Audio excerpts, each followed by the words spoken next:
Gracias por continuar con nosotros. Bueno, José Miguel, en escena, don Eri Jacín. Así Bienvenido, doctor. Buenos días. Buenos días, doctor.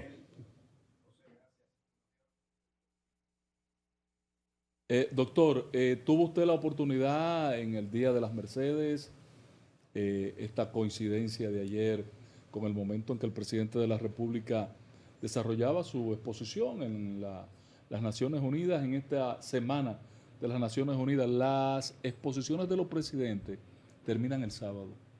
Hay un receso el domingo y el lunes concluye la asamblea. ¿Usted tiene una valoración de lo que fue este evento? Un evento con varias características, doctor. Primero, un discurso impresionante de Lula da Silva. ¿Ustedes lo vieron? No. Justo, apropiado a las circunstancias, o a la altura de un estadista, Lula da Silva. Después viene el discurso de Donald Trump, que fue un desastre. Se cagó en todo el mundo y se limpió con lo que estaban presentes. Acabó con la institucionalidad, con la multipolaridad, con el cambio climático, acabó con todo. Esto fue un desastre. Y finalmente los presidentes que le han sucedido han venido en una línea que parece obligó a cambiar el discurso que tenían preparado de confrontación a los planteamientos de Donald Trump. Mayoritariamente la línea de las exposiciones ha sido contraria, incluyendo la de República Dominicana, que aunque no fue directamente, porque no hizo una alusión directa como han hecho los demás presidentes, también tuvo contradicciones. Al primer ministro Netanyahu le hicieron el foco. Si no entendió el mensaje, que se revise, pero hay un mensaje muy claro. Adelante, doctor, perdón por el introito tan largo. El discurso del presidente Luis Abinader fue breve. Casi 14 minutos, 13 minutos. Son 14 minutos el mandatario. En ese escenario de gran disposición, el presidente puntualizó aspectos de su agenda. Sí. Un momentico, doctor, que parece tenemos un inconveniente con el sonido de su micrófono y vamos a hacer un breve cambio. Sí, indiscutiblemente, el presidente tocó temas de sus logros en su gestión, de los avances que ha tenido República Dominicana y hizo un énfasis importante en el tema haitiano, que ojalá esta situación haitiana no se quede en el aire, porque si hay algo que le da razón a Donald Trump es la inoperancia de la institución multilateral que se llama ONU, porque la verdad es que cuando él dice ustedes no sirven para nada, esto da lo mismo cerrarlo que dejarlo abierto, en otras palabras, que fue lo que quiso manifestar el presidente Donald Y para Trump. que tú veas, quien lo confrontó en eso coincidió con Trump, que fue Petro. Petro dijo que la ONU no servía para nada tampoco. Al igual que la ¿Usted se dio OEA. cuenta de eso? No igual que la vi el OEA. discurso de Petro. Sí, No. porque Vi algunas reseñas. en nada cierta más. forma dijo que ustedes no hacen nada. Ya. O sea, prácticamente en eso coincidió con Trump. Así es. Don José. Creo que el presidente Luis Abinader acertó en su discurso en tres aspectos fundamentales. Primero, resaltó el papel de la Organización de las Naciones Unidas como organización multilateral, haciendo énfasis en su fundación a partir de la Conferencia de San Francisco de 1945, es decir, a partir Usó una expresión interesante. Nace sobre las cenizas sí, de la guerra. de la Segunda Guerra Mundial. Y obviamente el hecho de resaltar los fundamentos y los valores y los principios de la Organización de las Naciones Unidas como parte del enfoque de la promoción de la paz y de la seguridad internacional es un aspecto importante porque la crisis que hoy vive la Organización de las Naciones Unidas, resaltada por el propio presidente cuando enfoca el hecho de una crisis financiera y una crisis de que la mayoría de los miembros del Consejo de Seguridad de las Naciones Unidas, es decir, de los miembros permanentes, no se ponen de acuerdo con aspectos nodales, no hay consenso sobre aspectos cruciales de la seguridad internacional o para promover medios de negociación o de creación de fuerzas multilaterales, de fuerzas que en el ejercicio de un mandato de Naciones Unidas, como el caso de Haití, que lo resaltó y expuso de que el hecho de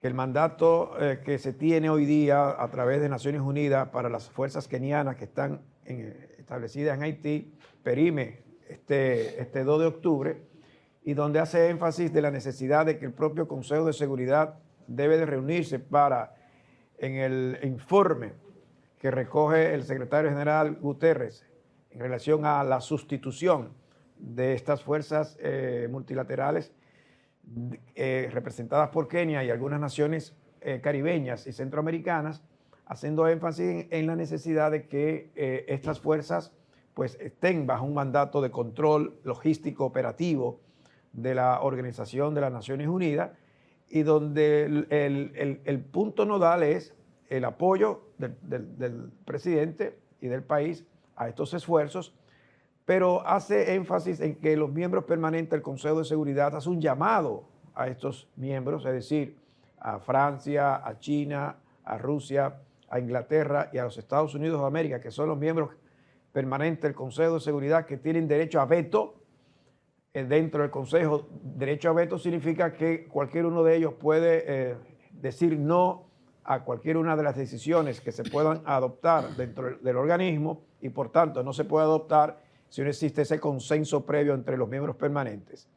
Ese énfasis que hace es el hecho muy particular, en el caso de Haití, a Rusia y China. China y Rusia han sido muy vehementes, muy coherentes, si se quiere decir, en insistir de que la crisis interna de Haití debe ser resuelta por los propios haitianos, y de que el tema de Haití tiene que ver mucho con la geopolítica de Estados Unidos en la región, muy particularmente en el tema de las armas y del tráfico o el narcotráfico, y que eso es parte de esa agenda en la cual Estados Unidos no ha jugado el rol que debería de jugar, y que la situación interna de Haití debe ser promovida por otro mecanismo en el cual los Estados Unidos no han jugado el rol que deben de jugar.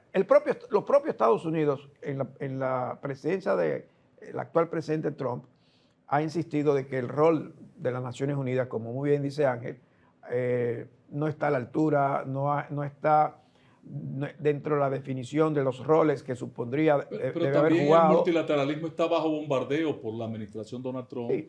y lo ha prácticamente malogrado. No, y Cuando usted ve, por ejemplo, una acción, doctor, como la del presidente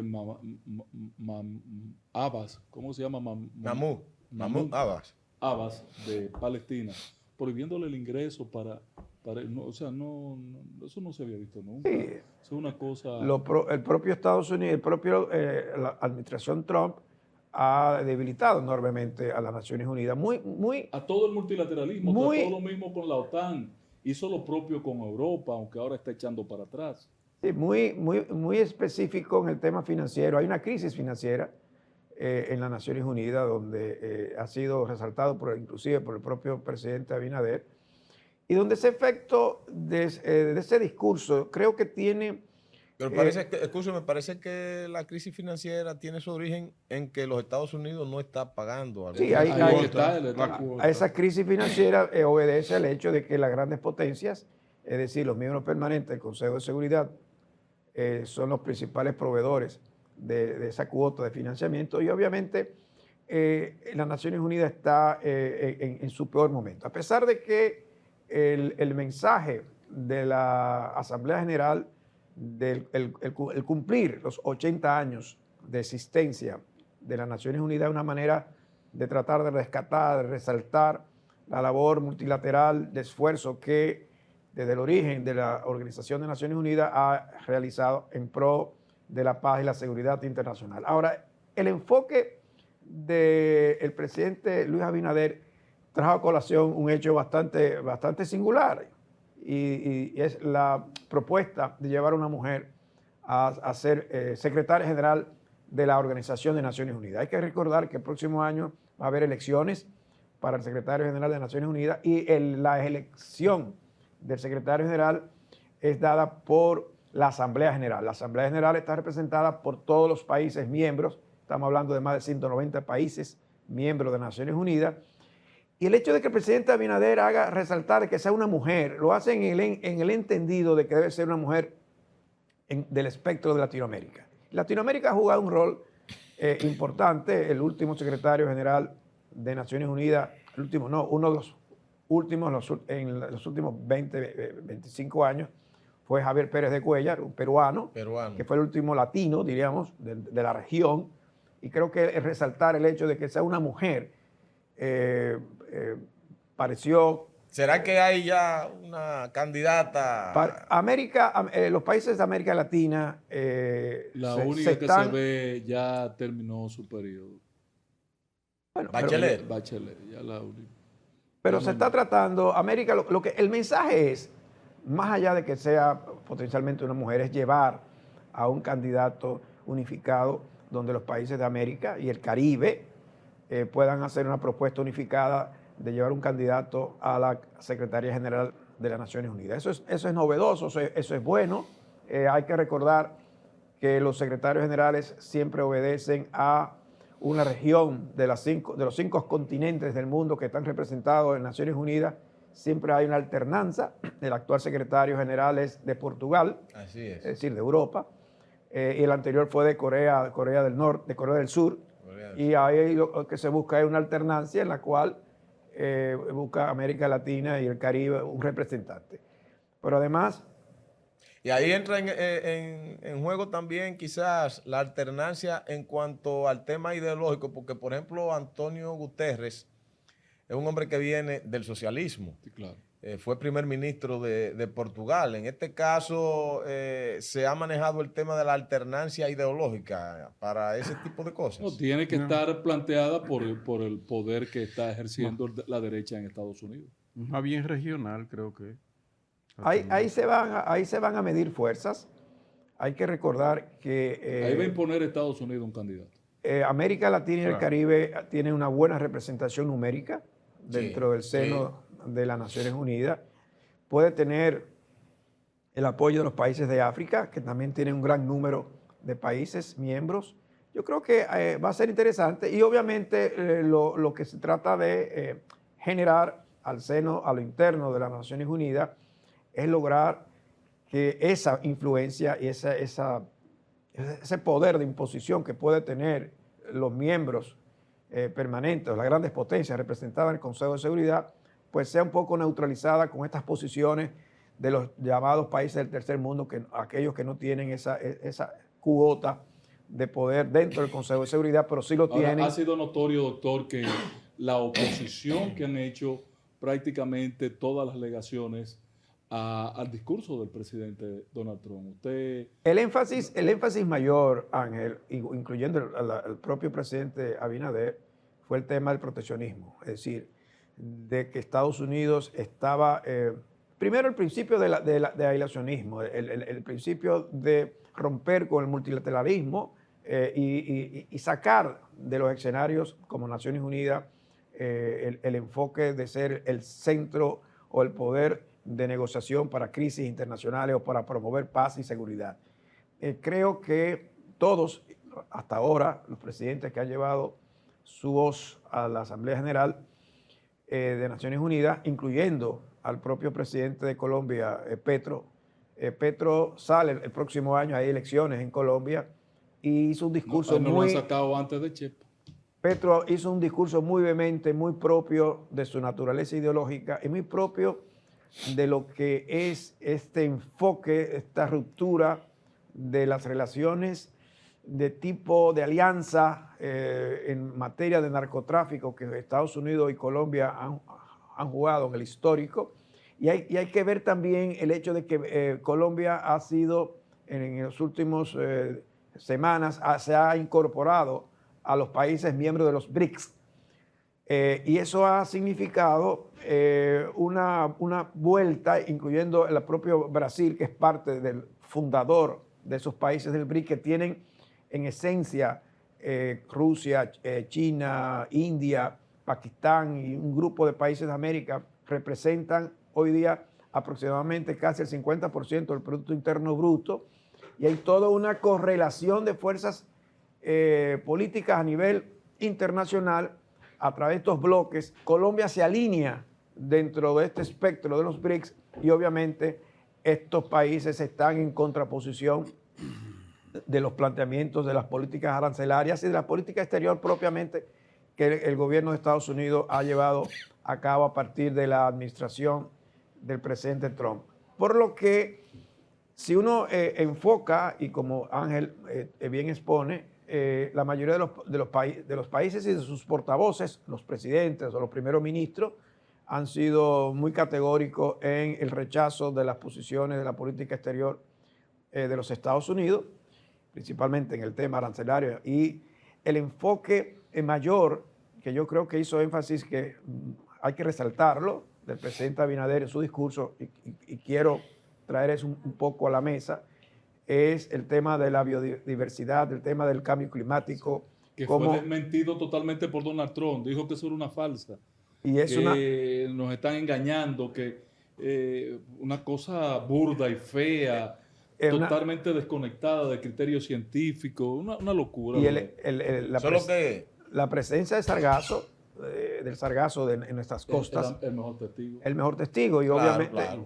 El hecho de que el presidente haya insistido, el criterio es que muchos de los mecanismos de financiamiento de las políticas de Naciones Unidas que tengan que ver con el impacto del climatológico, el impacto en la biodiversidad, en los océanos, es parte de ese esfuerzo del gobierno dominicano por tratar de atraer, de poder identificar fuentes de financiamiento, no solamente recursos económicos, sino también de recursos tecnológicos de apoyo con la finalidad de que este tema del sargazo, que afecta enormemente el potencial turístico, no solo de República Dominicana, sino de toda la región del Caribe, sea puesto en agenda y que sea un enfoque adicional en el diálogo y la cooperación internacional que el presidente Abinader trata de promover o de llamar la atención es sobre fundamental, doctor, este enfoque. Cuando vemos ya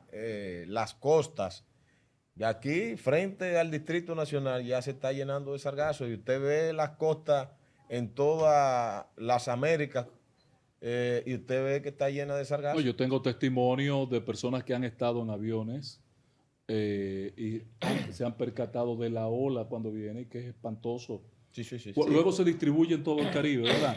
Pero cuando está todavía en el océano la ola, y hay que decir que es el sargazo. El sargazo es una alga que se desprende del fondo marino en el océano, fruto del calentamiento de las aguas. Se llama así, proviene del mar del Sargazo. Del Sargazo. Que está ubicado en la costa, en el Atlántico Norte, entre Europa y los Estados Unidos, en el centro.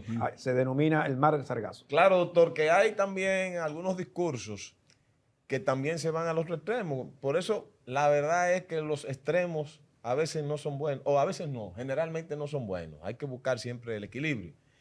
Porque el discurso de Petro, sobre la base de que hay que dejar de usar los hidrocarburos, no sé cómo él puede plantear eso en estos momentos, porque eso no se hace de hoy para mañana. O sea, al mismo tiempo que criticamos de que usted quiera desconocer absolutamente... Son dos puntos extremos, pero tanto son dos el de puntos Petro extremos como el de que Donald Trump, usted no puede plantearlo. Que desconoció totalmente eso es una la locura. Importancia eso es una de locura. La energía alternativa. No, eso es una locura. Las cosas que dijo ahí son... Eso es una locura, eso es una locura. Pero lo otro también entra en el extremo, porque no es verdad que usted como que me levanté hoy y quise ya cambiar esto y que ya a partir de hoy no se usa gasolina. Petro quiso destacar un elemento que para mí es importante, que fue el que yo vi y más me llamó la atención. Colombia y algunos países de Sudamérica, como por ejemplo Brasil, Paraguay, el mismo Argentina, tienen un gran peso la energía hídrica. Correcto, claro. Por ejemplo, Colombia nos ofreció a nosotros en la administración del presidente Medina. Del presidente Luis Abinader, Leonel Fernández, en la transición de Leonel Fernández a Medina, el presidente de entonces Pastrana. No, el presidente de Colombia era... El que sucedió a Uribe. No, era Uribe. Era Uribe. Vino aquí y nos ofreció un cable de interconexión eléctrico. ¿Qué Colombia está frente a nosotros? Un cable de interconexión para que el excedente de energía que se está generando es casi gratis, que no sale electricidad, señores, si traemos la electricidad de Colombia con un cable, porque la generación de esa cantidad de agua que tiene Colombia es una cosa. Entonces él dijo, nosotros tenemos electricidad en capacidad de generar electricidad para darle a Estados Unidos, dice Petro, hídrica. Entonces no puede el presidente de Estados Unidos, desconocer la necesidad de fomentar el uso de este recurso hídrico sobre el tema de los hidrocarburos, de la energía fósil, de origen fósil. Eso fue más o menos lo que yo entendí quiso plantear Petro. Lo que se está viendo en esos discursos, Ángel, los amigos televidentes, es la profusa complejidad y la convulsa situación internacional que hoy vive la humanidad. Patas arriba estamos. Y eso va a generar los mayores esfuerzos de la comunidad internacional a los fines de encontrar un punto de apoyo, de equilibrio, y las Naciones Unidas siempre ha jugado y debería de seguir jugando ese rol. Sin embargo, hoy día vemos que el concepto del multilateralismo, es decir, el enfoque de, a través de terceros, promover medios de alternativos, de soluciones o de crear las condiciones para que los consensos sobre crisis, sobre conflictos, sobre guerras, que puedan impactar, como están impactando hoy día determinadas regiones del mundo, pueda jugar ese rol. Y hay que tomar en cuenta, doctor, si usted me permite, de que todos esos conflictos, cuando usted le busca el fondo, tienen que ver con asuntos económicos, porque esto de las energías es asuntos económicos que estamos hablando. Claro. Estamos hablando que alguien está defendiendo la industria petrolera, ¿verdad? La industria de los hidrocarburos, y hay otros que no la defienden tanto, pero también nos ponemos en cuando nos vamos a otros países. Usted puede plantearle a Venezuela que no explote sus reservas de hidrocarburos. O a Arabia Saudí o a Qatar. No, pero República Dominicana, ¿qué está haciendo República Dominicana? Tratando de buscar... Es imposible pensar en eso. Entonces, hay muchos aspectos. Hay que buscar el equilibrio, porque si bien es cierto que hay que ponerle atención al cambio climático, eso es sine qua non. Eso es una situación que el mundo entero tiene que ponerle atención a eso. Pero hay un tema de aspecto económico. No hay, ahora mismo ahí está Guyana. ¿Por qué Guyana llama la atención como la está llamando? Porque hay una reserva petrolera que acaban de encontrar. En tierra y mar. Exactamente. Entonces, bueno. Miguel, aquí lo que se está evidenciando en esta crisis del multilateralismo a nivel internacional, donde Naciones Unidas no está jugando el rol que debería de jugar, lo que se está evidenciando es que las grandes potencias del mundo, Estados Unidos, Rusia, China, la India, cada uno de sus respectivas regiones geográficas y territoriales del mundo, en la cual ellos tienen sus respectivas influencias, se están haciendo los acuerdos entre ellos a los fines de que esas zonas de influencia sean preservadas como parte de. Y obviamente para el caso de los Estados Unidos, el Caribe y América en sentido general es su patio trasero. Siempre el rol de Estados Unidos en cuanto a su política externa y de sus relaciones con América ha sido crítica desde el punto de vista de los procesos de intervenciones militares y políticas que ha jugado no solamente en las últimas décadas, en el último siglo. Y ahí vemos entonces que Estados Unidos, frente al escenario de Venezuela, frente a esa confrontación de la cual el presidente Petro hizo alusión de que, en el caso de Venezuela, llama la atención de que llama que estos grupos no son terroristas, el Tren de Aragua no son grupos terroristas, sino simplemente criminales, asociaciones de criminales, de malhechores que delinquen, pero que no pueden ser identificados como grupos terroristas como lo hace los Estados Unidos de América, que el rol o la posición de Doctor, Estados y a Unidos es la propósito- Y a justificación propósito, ¿cuáles son sus consideraciones? Que teníamos eso como pregunta para usted. del Tren de Aragua. Sí, las consideraciones de lo que expresa el presidente Petro. Mira, creo que la mejor forma de confrontar a los Estados Unidos es la mejor vía de, primero, aliarse con una posición de política bilateral con Venezuela en relación a, y por otro lado, Colombia le está dando la vuelta a Estados Unidos en cuanto a las posiciones que este último ha jugado en relación a la política arancelaria, las políticas de alianzas o de ayuda o de cooperación en materia de narcotráfico que desertificó. Estados Unidos desertificó Él se quejó amargamente de a eso. Colombia. Y Pero no le retiró los cuartos. Porque esa desertificación. Petro, Y históricamente, cada vez que Estados Unidos, ¿por qué los países se cuidan de la no desertificación? Por el tema económico. Por el tema económico, porque las ayudas económicas de Estados Unidos quedan suspendidas de inmediato. Sin embargo, automáticamente. la administración Trump ha hecho el asterisco, le ha puesto una condición de por no eso, le vamos a suspender. pero Petro lo que ha dicho ¿Por es qué está gritando? que esa certificación es personal, es a él. Ah, bueno. Es a él. Pero hay algunos Él aspectos, está por ejemplo, certificado hace mucho. pero hay algunos aspectos de Petro que también hay que ponerlo, hay que estudiarlo, hay que profundizar. Porque mira, el Petro decir que esa gente no es terrorista y que simple y llanamente son Unos grupos niños de de delincuentes, inclusive en otro país se pudiera entender eso, pero en Colombia, No. donde debemos recordar qué hizo Pablo Escobar, por ejemplo, o en Colombia que hace apenas unos días ha habido atentados mortíferos. Que tienen una guerra de 60 años. Miguel, Entonces, usted no puede decirme Miguel, que simple y llanamente son un grupito de delincuentes que no pasan de ahí. No, es que en Recuerden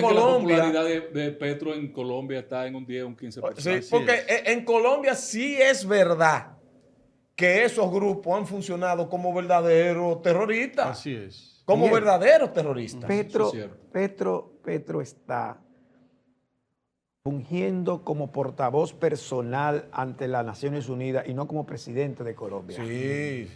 El hecho de que Petro ya el próximo año haya elecciones, él simplemente está haciendo una descarga ideológica, emocional, psicológica en función de lo que él y solo él. Disparatosa, doctor, porque muchos disparates. A propósito, Ángel y doctor, No obedece. escúcheme, a propósito de lo que dice Ángel, disparatosa, nosotros debemos de felicitar a la madurez de la democracia colombiana que le ha aguantado tanta vaina a ese tipo.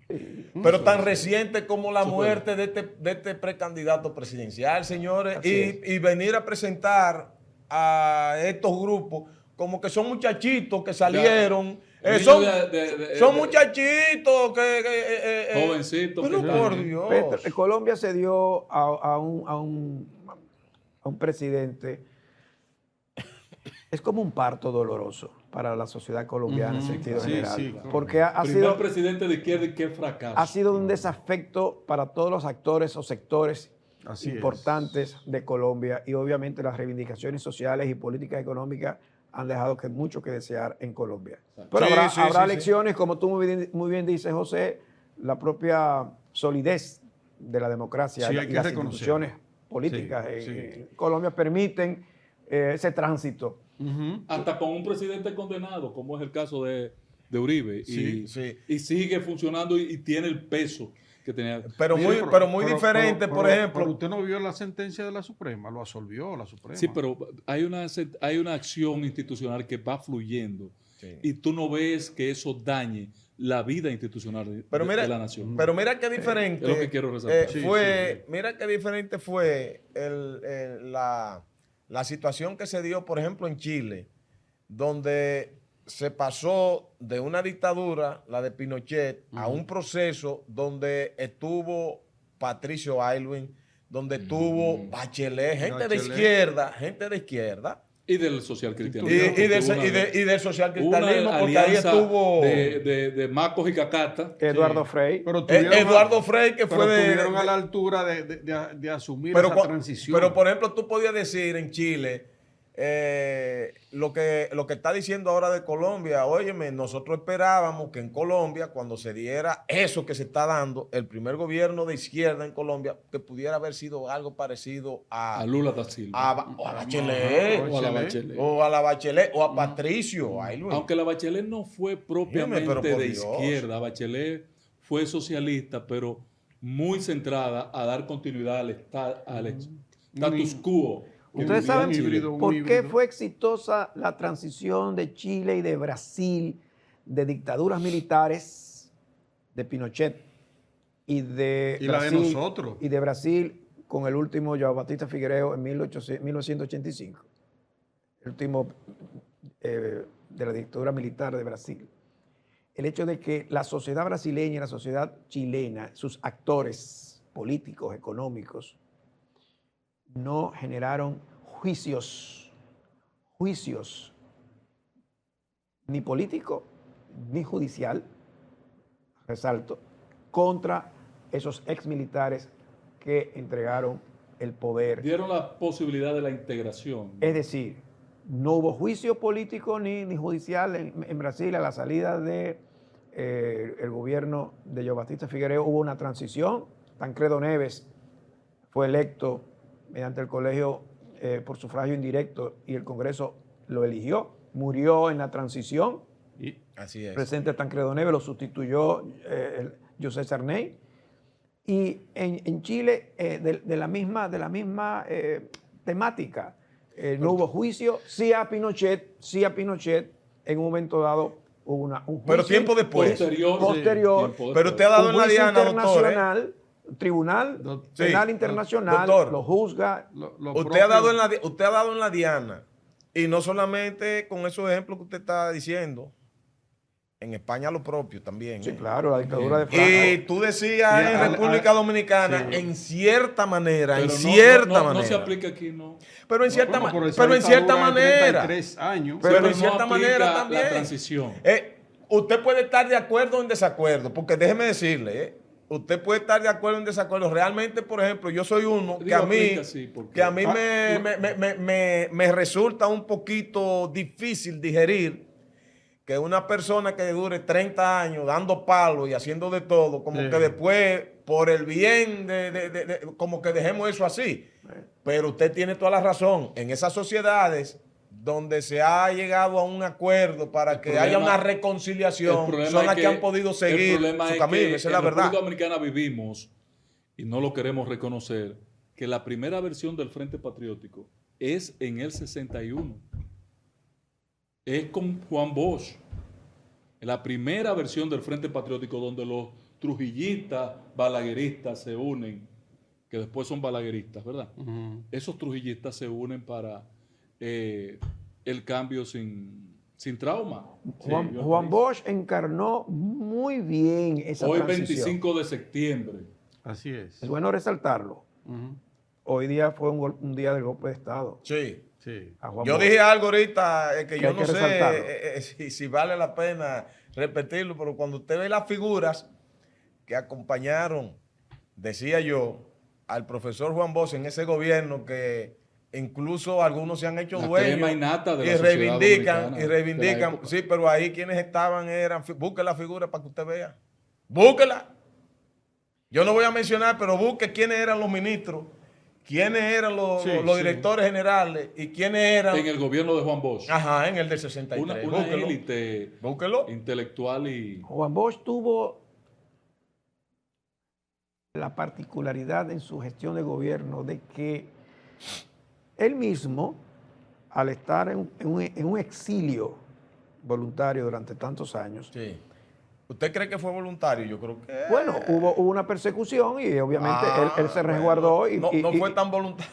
Bueno, voluntario en el sentido de que Pero Correcto, a él nadie lo correcto. sacó, él se fue solo. Sí, pero es como Sí, eso hubo- de que yo me voy, pero Pero- es porque te tiene que ir. lo que quiero resaltar es que una cierta desconexión de realidades socioeconómica, política, de la estructura de poderes, No, y que por heredó, tanto tiempo que que heredó fue muy- Juan Bosch en ese Sí. proceso de transición, muerte de Trujillo, Claro. Consejo de Estado de, Claro. de Bonelli, Francisco Bonelli, y el proceso electoral de diciembre, el 20 de diciembre de 1962, a su toma de posesión, los actores, fíjate que Bosch tuvo la visión de integrar a las estructuras militares del trujillismo.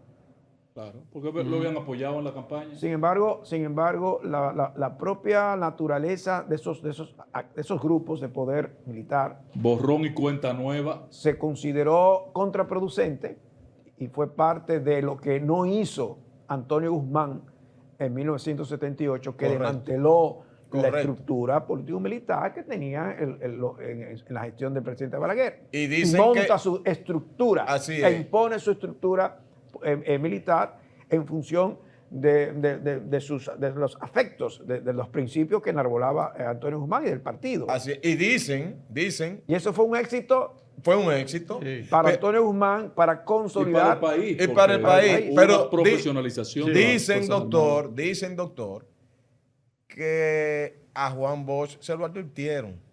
Porque Sí. si bien es cierto, que es lo que hemos hablado aquí con algunos aspectos que tienen que ver con la Policía Nacional, él no podía venir y crear un ejército nuevo, pero él pudo haber identificado figuras de ese ejército que existía que pudieron haberlo ayudado más y que Pero lo pudieron haber ayudaron, evitado. porque nosotros Sí. no podemos negar que Camaño y Comparte. Bueno, pero- Señores, el rol que jugó el general, Fernández el Domínguez. coronel Fernández Fernández Domínguez. Ah, Domínguez, Fernández es parte- Domínguez. Es parte de esa estructura. Sí, pero no del fue surrealismo. suficiente. Camaño- no fue suficiente. Su Camaño- muerte dañó el proceso, No pero fue- él se apoyó en ello. No, porque la muerte de Fernández Domínguez ya fue en la revolución. Sí, Estamos hablando una estructura, como dice el doctor, que hubiera impedido que se diera el golpe de Estado, que eso fue lo que él no hizo. A él le sugirieron que alguna de esas figuras que Pues sí, se tiene sabía razón. que no eran confiables, no podía haberle dado posiciones de poder y él no lo hizo. Y lo dejó en las posiciones de poder que al final le costó lo que pasó. Doctor. Camaño Deñó, Francisco Alberto Camaño Deñó, en el 63, era de los grupos de los Cacos Caco Blanco. Blancos. Claro que sí. Sí. Hijo de Fausto Camaño, del general Fausto Camaño. Bueno, del fue año herido en 1000, San Juan de la Maguana, en el tema de de Palmasola. Claro. Hay una anécdota, y es bueno, breve. Miguel Guerrero, en una obra sobre el derrocamiento de Juan Bosch, señala de que cuando Bosch es enviado al exilio, vía Puerto Rico, pero que en el trayecto de Puerto Rico a las islas, creo que Guadalupe, Martinica, una de esas islas, fue en un yate, una embarcación De la Marina de la Marina de Guerra Dominicana. Sí, correcto. ¿Quién custodiaba a Juan Bosch? En ese momento era Francisco Alberto Camaño Deñó. Y dice Miguel Guerrero que las posiciones encontradas de Camaño en relación a Bosch fueron tan álgidas en ese tránsito, en esa embarcación, que Camaño estuvo al punto de tirar por la borda a Juan Bosch. Estamos hablando de situaciones del orden histórico que tú encuentras esas no asimetrías, esos bloques de A o B, Así. con una posición de Camaño en la Revolución del 65, esa inmolación, ese heroísmo para la restauración de la democracia y la Constitución del 63 y la vuelta, obviamente, de Juan Bosch al poder. Fíjense cómo se registran aspectos en la vida de cada ser humano, y lo resalto, sí. que hacen evidencias. El hecho de Camaño, cómo llega a la guerra de guerrilla en el 73, desembarca en Caracoles, cómo sale de Inglaterra a Cuba, cómo se entrena, cómo luego viene a la República Dominicana con un pequeño grupo de hombres para tratar de derrocar o de crear foquismo guerrillero para derrocar al gobierno Sí, de pero ya él Joaquín viene en Balaguer. condiciones muy deterioradas. Él no terminó ni No, y fue un entrenando. error, ¿eh? Él terminó Pero- vagamundeando en Cuba, Camaño, y al final vino aquí porque moralmente esa comunicación que le mandó Aristi, el joven de los De los palmeros. palmeros, fue contundente. Germán Arista. Germán Aristi. Mire, doctor, manteniéndonos en el tema de la transición en América Latina, ¿cómo podríamos considerar, hubo una transición en el tema de Nicaragua? Lo Sí, único que con Daniel Somoza la dañó. y- ¿Eh? Sí, con pero Somoza, esa fue una transición que se puede incluir en aquel Sí, paquete. pero este hombre la No, dañó. pero eso ya, el daño es ahora. Pero Nicaragua vivió un periodo Se tenía la esperanza, en el caso de Nicaragua, cuando Violeta Chamorro, Violeta, viuda Chamorro, es electa presidenta en 1990, que sustituyó al primer gobierno sandinista, encabezado por Daniel Ortega, se tuvo la esperanza de la alternancia, de la que democracia. Nicaragua pudiese encauzarse. Pero la división del mismo frente. Sí. Yo fui parte, señores, de ese movimiento, del Frente Sandinista y del Farabundo Martí, de los dos. Para la liberación nacional. Activando allá, en los dos, en El Salvador y en Nicaragua, arriesgando mi vida. Óyeme, mi familia quizás no sabe la dimensión del peligro en que yo me puse en esos dos países, pero la división del frente es lo que ha dado como consecuencia lo que hoy tenemos. Pero fue una división. Y al traste con la democracia y ese Así es. Sí. Pero fue una división, Ángel, una división en cierta forma que se gestionó a la fuerza, porque es que Daniel Ortega se convirtió en ley, batuta y constitución. Daniel venía perfilándose como lo que ha terminado. Y déjame decirte, los comandantes fundamentales del sandinismo, Comandantes, todos están fuera o muertos. Tomás Borges. Hasta sus hermanos. Tomás Borges. Hasta sus bueno, hermanos. su hermano terminó sus días preso en una casa y se dice que murió porque no le permitió ni siquiera que lo atendieran. Le quitó la nacionalidad. Doctor, permítanos hacer una pausa. Y al regreso, quisiéramos su opinión. No podemos dejarlo ir hoy sin su opinión respecto de esta operación que ha llevado a cabo Estados Unidos en aguas supuestamente internacionales. Caribeñas. No sabemos, sí, pero dicen que internacionales en el Caribe, si es costas dominicanas, si son aguas territoriales dominicanas, frente a Pedernales, donde fue eliminada una lancha, donde mataron no se sabe a cuánto, y que terminó República Dominicana rescatando unos 377 kilos de más de 1,000 que iba en esa lancha. Ahora, esa acción violenta nuestra Constitución, violenta derechos internacionales. Te lo voy a explicar. Estados Unidos, República Dominicana debe seguir en una operación porque oficializaron el martes un documento, comunicado oficial de Relaciones Exteriores, que justifica la alianza de República Dominicana y Estados Unidos en este propósito. Su opinión después de la pausa. Claro.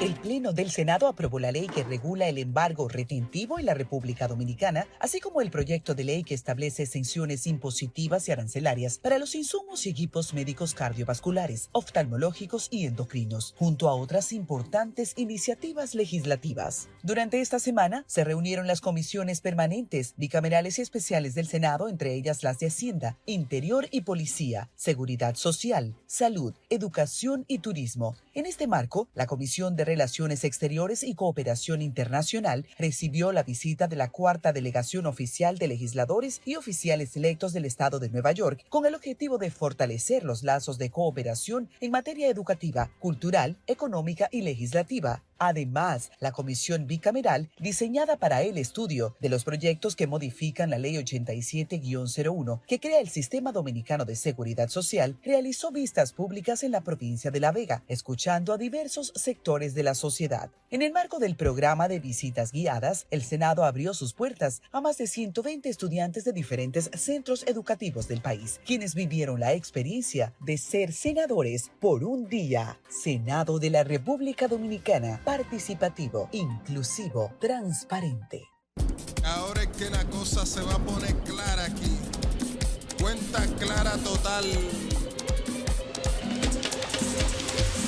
Hagan bulla, aquí hay cuenta, opciones sin sorpresa, la gente ahorrando en confianza. Para tus metas, tus sueños, tu bolsillo siempre lleno, lo dice el Banco de Todos los Dominicanos. Saca tu cuenta, todo está aquí. En Banreservas hay una opción para ti. Saca tu cuenta, todo está aquí. En Banreservas hay una opción para la cuenta digital desde tu celular. No tiene comisiones, es fácil de usar. Hola mío, Banreservas para pago al instante.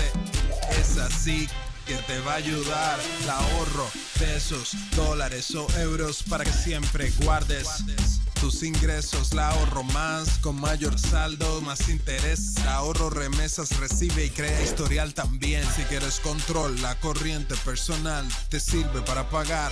La ahorro básica, inclusiva en el sector bancario, te ayuda a ingresar. Para los niños, la infantil, ahorran y aprenden más. Con el depósito a plazo digital, tus sueños lograrás. Saca tu cuenta, todo está aquí. En Banreservas hay una opción para ti. Saca tu cuenta, todo está aquí. En Banreservas hay una opción para ti. Banreservas, el banco de todos los dominicanos. Saludos, nosotros estamos aquí desde Asua, en el mini market Dioses Real. Tenemos una trayectoria tomando préstamos en Promipyme. Empezamos con un local más pequeño, más adelante, y hemos ido evolucionando. Tenemos un área de librería, tenemos también papelería, cafetería y también todo lo que ven aquí en el área de colmado. Les exhorto que pueden pasar por Promipyme a los microempresarios de aquí de Asua.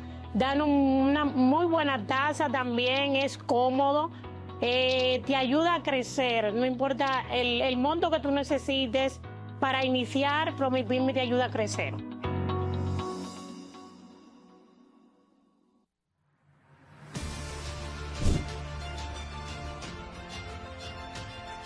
Todos los lunes nosotros vamos a la dirección de la Policía Nacional y pasamos por lo menos 3 horas viendo y estudiando todo el mapa de calor de la criminalidad de todo el territorio nacional y tomando las decisiones con toda la plana mayor de la policía, el Ministerio del Interior, el Ministerio Público, la Dirección Nacional de Control de Drogas, y lo que yo creo que es uno de los aportes, los mayores aportes de esta fuerza de tarea, que es la coordinación de todos los organismos del gobierno para que puedan tener acciones conjuntas, efectivas, en contra de la delincuencia.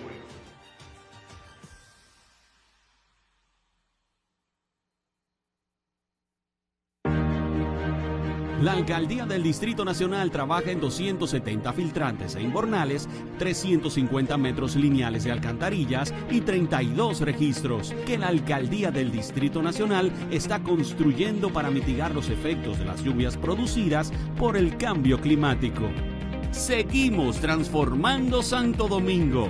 Alcaldía del Distrito Nacional.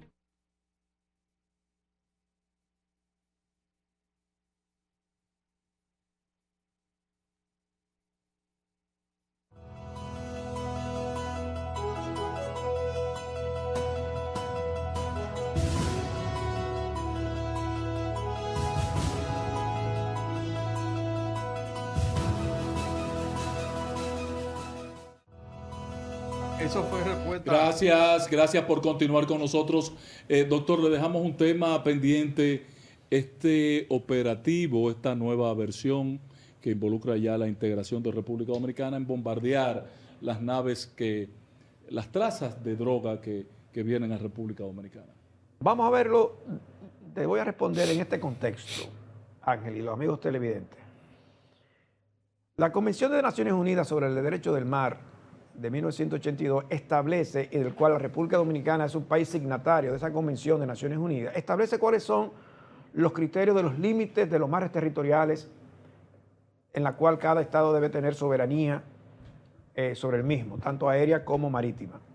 En el caso de la Convención de Naciones Unidas, define como mar territorial la zona costera limítrofe de una extensión no mayor de 12 millas náuticas medidas desde las costas hasta ese límite de mar territorial.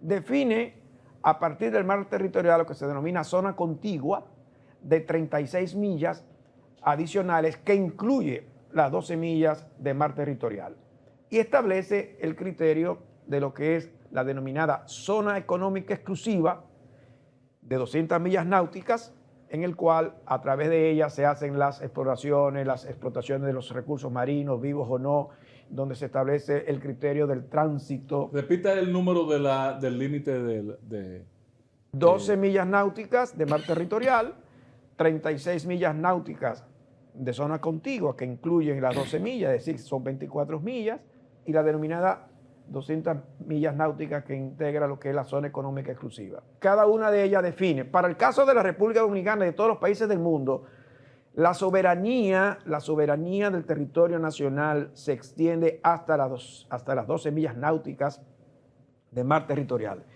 Esa soberanía implica control de seguridad aérea, marítima, sobre vuelo, sobre esas zonas marítimas. La zona contigua es una zona de amortiguamiento, las 36 millas náuticas, a los fines de permitir lo que es el libre tránsito, el acceso de buques a las aguas interiores de los estados, exploración de sus aguas para fines de...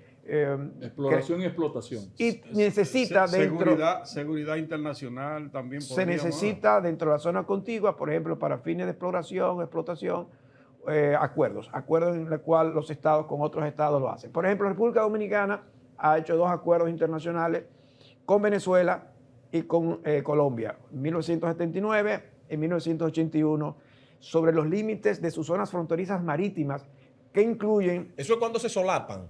Sí, correcto. Ahí es que hay que llegar a acuerdos. Ahí se determina a través de la zona económica exclusiva de las 200 millas náuticas. En función del criterio, eso es para explotación de cualquier tipo de recurso. Por ejemplo, nosotros tuvimos recientemente una discusión con los Países Bajos por el tema de la límite fronterizo con Aruba, Correcto. Con Curazao y demás. Es muy complejo. Y ya tuvimos un acuerdo con Colombia. Sí, y Venezuela. Existe mucha complejidad en lo que es la distribución, vamos a decir, cartográfica de la división de los mares territoriales del mundo, de los océanos. República Dominicana, por ejemplo, no tiene acuerdo con Puerto Rico, no tiene acuerdo con Haití, no tiene acuerdo con Inglaterra en lo que tiene que ver con las Islas Turcas y Caicos, ni tampoco tiene acuerdos con las Bahamas. Significa que la República Dominicana en su zona norte, sus límites de expansión de lo que ella pueda generar de uso exclusivo de las 200 millas náuticas a los fines de exploración, explotación o de autorizaciones para uso de esos derechos de explotación y de exploración de esos recursos vivos, marinos o no, del subsuelo. Debemos hacerlo porque a partir de la ley que declara a la República Dominicana como Estado archipelágico, debemos profundizar. Pero hay, si bien es cierto que existe esa ley que declara de Estado archipelágico la República Dominicana, el tema es el reconocimiento de los terceros estados en relación a hay que obligarlo. Estos derechos a nosotros de esos límites marítimos. Nos toca parte del Triángulo de las Bermudas y debemos luchar por eso. Bueno, eso es frente a Gran Bretaña, por ejemplo. Eso es parte de los esfuerzos que debe generar la política exterior dominicana. Sin embargo, no nos hemos adentrado a esa discusión de fondo con esos países. Pero en el tema del hundimiento de las lanchas, voy a ello. Doctor, estamos hablando de 12 millas náuticas, 36, 12 más 24. En final, la autoridad norteamericana en su nota de prensa dice que fue hundida a 80 millas náuticas de Isla Saona. Entonces estaba fuera del contingente del mar territorial de la zona contigua y estaban en lo que se llama mar internacional, donde el criterio de ese mar internacional significa libre tránsito y por tanto ese uso de ese ataque no está... Porque un misil que cuesta $2 millones. Si fuese dentro de las zonas del control de la soberanía del mar territorial de la República Dominicana, que por esta Convención de Naciones Unidas y por las propias leyes nacionales la definen hasta 12 millas náuticas, significa que si bien es cierto que hay acuerdos entre Estados Unidos y República Dominicana en materia de seguridad, en materia de lucha contra droga, narcotráfico, todos esos acuerdos sí le permiten esas alianzas dentro de los límites del mar territorial dominicano se pueden hacer acciones. Claro, porque va a ser de seguridad. De ese tipo. Ahora, además de que ellos han anunciado de que esa lancha, y por eso parece ser que la colaboración en este sentido, la lancha venía a la República Dominicana. Sí, claro. Lo que debió haber sido capturado esa embarcación en aguas internacionales. Esas son aguas internacionales de las cuales ninguno de esos estados tiene derecho de ese tipo de intervención. Ahora, la captura de esa nave sí es parte o debió haber sido parte de ese esfuerzo de cooperación de lucha contra el narcotráfico y traer a la República Dominicana esa lancha. O llevar a Estados Unidos a los operadores de esa lancha. Si estaba más próxima a las costas dominicanas, pudiese ser capturada, traída, Claro, identificada. claro. El tema es el siguiente. Recuerden bien que los Estados Unidos declaró recientemente que no eran narcotraficantes, que eran terroristas. Sí, y República nosotros Dominicana como nación. también, y República Dominicana, ahora entro yo en lo otro, también junto con los Estados Unidos declaró como terrorista a las bandas armadas en Haití. Quiere decir que el trato que se le da es diferente a antes de la declaración de terroristas. Miguel, en el derecho internacional marítimo estaban claramente establecidos los criterios de soberanía sobre los mares territoriales, sobre cada uno de ellos que ya expliqué. Lo que se trata es, si independientemente de que se declare a estos grupos terroristas, obviamente están vinculados a un tema de narcotráfico. Sí. ¿Qué es lo que procede? La captura en aguas internacionales, traerlo a la República Dominicana, traducirlo a los tribunales y si es necesaria una extradición a los fines que se han juzgado en Estados Unidos por las razones esgrimidas por ellos, en relación de que esa droga iba, o que habían decisiones de tribunales, o que una decisión de que declarar estos grupos terroristas dentro de las leyes federales norteamericanas, muy bien, pero no hacer, es mi particular opinión, no ajusticiar. No, evidentemente. Estamos de acuerdo En alta con mar, usted. eso se llama- Estamos de acuerdo con usted, doctor, que debieron de hacer eso, Sí. no ajusticiarlo. Ahora, los Estados Unidos están mandando un mensaje. Sí. ¿Me entiendes? Un mensaje. Sí, pero es lo mismo que está haciendo la policía aquí, que mató a 5 en Santiago Sí. por su cuenta, no pueden estar matándolo.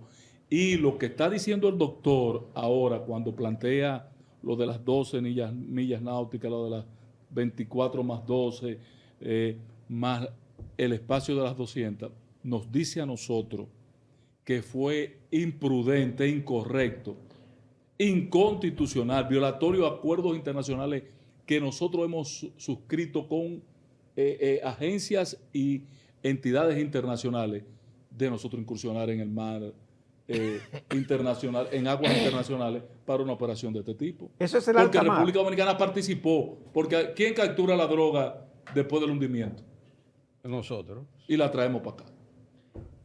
Insisto, la cooperación en Debió materia... recoger los cadáveres también, Insisto, en materia de cooperación militar o de narcotráfico, lucha, combate, narcotráfico y toda esta declaratoria de grupos terroristas que el gobierno dominicano hizo, Estados Unidos, en su lucha contra ese flagelo, muy bien.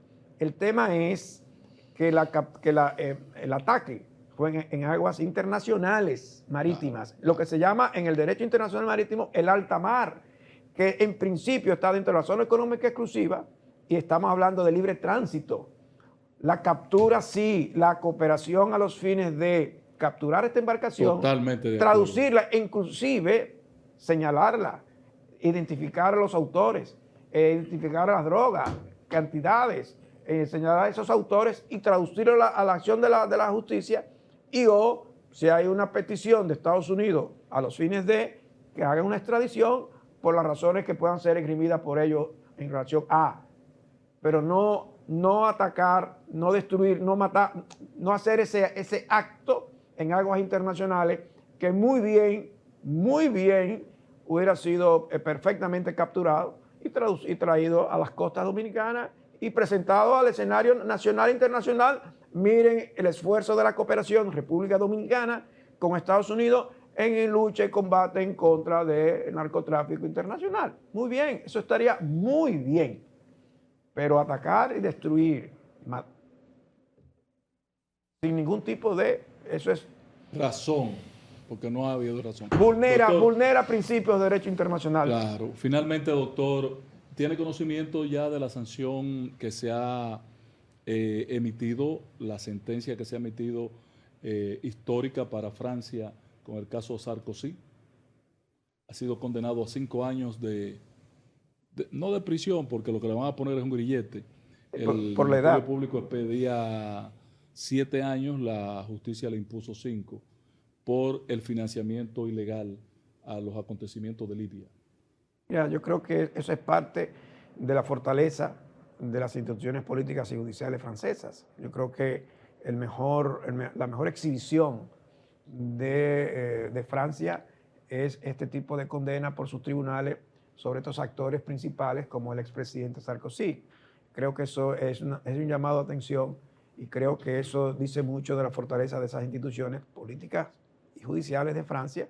Yo creo que debe ser un espejo para el mundo de que los presidentes no deben extrapolar, violar los propios preceptos constitucionales o legales que rigen esas respectivas sociedades. Yo creo que ahí, más que el juzgamiento propio y oportuno, tiene que ver más bien, o debe servir más bien de reflexión, de cara, de espejo, de que los presidentes no deben de ir más allá de lo que sus normas constitucionales y legales le prescriben. Iba a iniciar preguntándole por la decisión del Consejo de Aeronáutica Civil para sancionar al Aerodón. La comisión... Eso es una acción administrativa que... La ley que crea la comisión no le faculta a la Comisión Aeroportuaria emitir sanciones de tipo de multa de $5 millones en razón de indemnizaciones.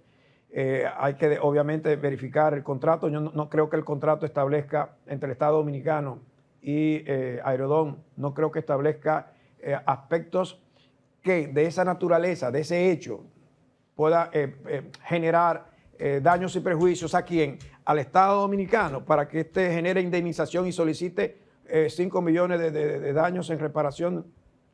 Ahora, los terceros, el daño a los terceros, sí. ¿Quiénes son los terceros? O los pasajeros, las aerolíneas y los pasajeros. Eso sí tienen derecho a hacer, aunque la resolución administrativa de la comisión deja a Aerodón o deja a esos terceros le obliga, le manda a resarcir a los daños causados. Sí, pero o sea, ese resarcimiento, ese resarcimiento de esos daños y perjuicios a esos terceros, aerolíneas y pasajeros, tiene que ser incoado a través de ¿qué? De tribunales judiciales. Sí, claro. Eso va a vivir un proceso judicial y ya lo ha anunciado Aerodón en respuesta. Así es. Gracias, doctor. Un gran placer. Igual, para mí. Vamos a una pausa. Regresamos.